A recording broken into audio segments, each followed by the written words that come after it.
aina ngasi tongiba ai ku ase masina ai yengiba pijol asina kari gidamak amuba pijol selibano matam ko bilayami imana angoba pijol pongdo khraga amuba pijol sekre madugi matami khongche ado madu khangna aikoi se ai pongdo ba yadi hebina amuba pijol pongbane amuba pijol se sigi matam loiba matumda matam ko bilayami ima se asanga pijol tholarani madugi matam dane sahi amagi manung ko pa yai hebina ngasi ai hajiru aikoi de monarchical state ne we are not a republican state Manipur never ever a republican state Manipur is a monarchical state.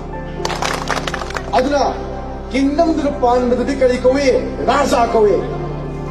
Adu boy koye ilingtho beshim bade kari kowe maharaja.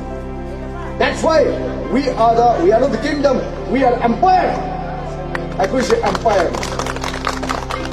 We are the only state, monarchical state, kind of a monarchical state, which is having the membership of his paramount say. Shimukai Hajaram there.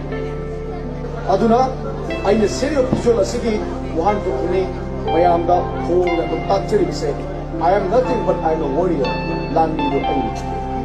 Aduna, do see a Takpadi, Karimu Kara Soidana, or any Habasa, Masin Mayaksin, Tak Mayabasa, Masi, I think Maragi Kome, Manchada, Kama Gata, any Tokiba, Amade. Hazamana, I know the people again. I come again with them. I know my folk. Was it moving the king of heaven? I have to hide it. Madam de Mokuchike upon Margin Mara is a good Yeta, Porogamba, Patoma Pareva, Oida, Hazamana Pareva, Lamida, Pantona the Pani, Herba Palm, Pantona, Hazamabu Pibiramo.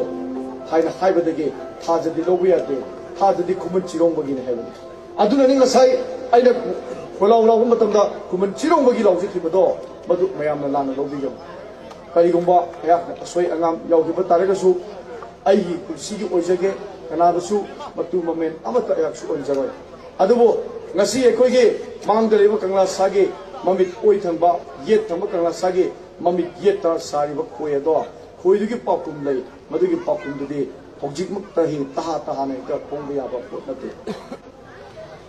Kodo, no Wangbara, Panto, Ipan Mawangi, Malim Lane Lumbara, Palem Imana Marumi, Adubo, Ayu Popi Palem Imadigiso, Pona Pomlam Imana di Mangeli, Pomna Pomlam Ima.